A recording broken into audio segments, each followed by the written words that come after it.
Hi to everyone, you are most importantly welcome to the platform of Krida Legal Staff that is concerned with GST and most important informative video. आज हम बात करने वाले GST के बहुत ज्यादा important updates आपके लिए। ये जो फाइनेंशियल पीरियड चल रहा है इसका एक इम्पोर्टेंट मंथ है, दैट इज मार्च 2023।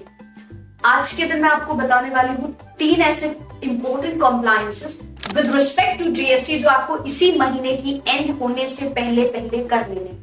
अगर मान लीजिए आपने इस बेनिफिट को नहीं लिया या अगर आपने ये कॉम्प्लायंसेस टाइमली नहीं कंप्लाई किए तो आप जो आने वाले वक्त में बेनिफिट है उसका यूटिलाइजेशन नहीं कर पाए। सबसे इंपॉर्टेंट वन, सबसे फर्स्ट वन कि भाई अगर आप एक नॉर्मल टैक्स पेयर हो, जीएसटी के अंदर आप नॉर्मल कैटेगरी के अंदर रजिस्टर्ड हो और आपकी जो थ्रेशोल्ड लिमिट है बिजनेस की, जो टर्नओवर लिमिट है दैट इज 1.5 CR, ठीक है। अगर आप इसी लिमिट पे बैठे हो और आपको पता है कि आपका बिजनेस एक्सपेंशन अभी इससे ऊपर तो नहीं होगा और आपका खुद का इंटरेस्ट है कि मुझे कॉम्पोजिशन में जाना है, मतलब नॉर्मल रजिस्ट्रेशन से उठ के कॉम्पोजिशन संविधान में रजिस्टर करना है, तो अभी आपको 31 मार्च 2023 से पहले आपको एक इंपॉर्टेंट फॉर्म की फिलिंग करनी है, दैट इज CMP 02 एंड आपको ऑप्ट करना है ऑप्ट फॉर कॉम्पोजिशन स्कीम जो कि GSTN पोर्टल पे एनेबल हो चुकी है। नंबर 2, सबसे इंपॉर्टेंट बात कि भाई अगर आप GDA की सर्विस प्रोवाइड करते हो, दैट इज गुड्स ट्रांसपोर्ट की, and specially in case of road आप GDA सर्विस प्रोवाइडर हो और दोनों फैसिलिटीज आपके पास भाई RCM में भी जा सकते हो या फॉरवर्ड चार्ज मैकेनिज्म में भी जा सकते हो। 2 प्रोस्पेक्ट्स आपके पास अवेलेबल होते हैं, that is RCM and that is FCM, ठीक है।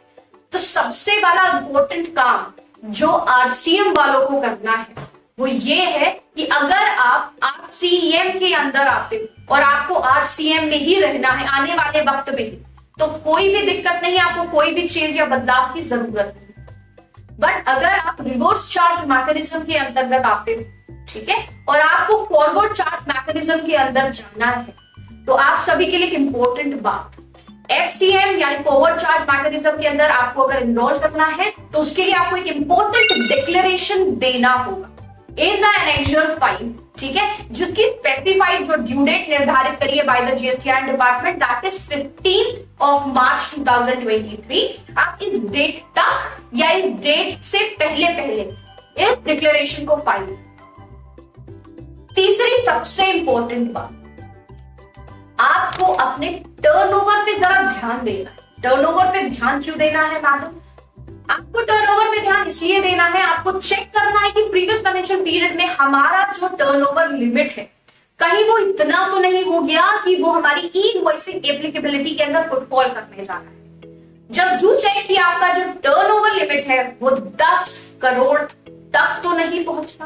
इन केस अगर वो 10 CR क्रॉस करता है, सो फ्रॉम 1 अप्रैल आपको रजिस्टर होना पड़ेगा ई-इनवॉइसिंग के लिए, आपको उस प्रोस्पेक्ट में एंटर करना पड़ेगा, इसलिए आपको चेक करना है अपना turnover limit. So guys, these were the 3 important prospect, these 3 important से डिक्लेरेशंस है, इंपॉर्टेंट से कंप्लायंसेस हैं जो आपको 31 मार्च 2023 से पहले कर लेते हैं।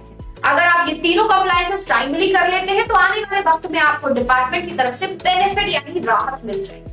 आज के लिए बस इतना ही। Keep yourself safe, sound and healthy guys, and if you feel like GST की हमारी सर्विसेज जो दी जा रही है आप सभी को अगर वो बेनिफिशियल है, प्रोडक्टिव है, तो प्लीज कृदा लीगल स्टार के इस प्लेटफॉर्म को सब्सक्राइब करिए।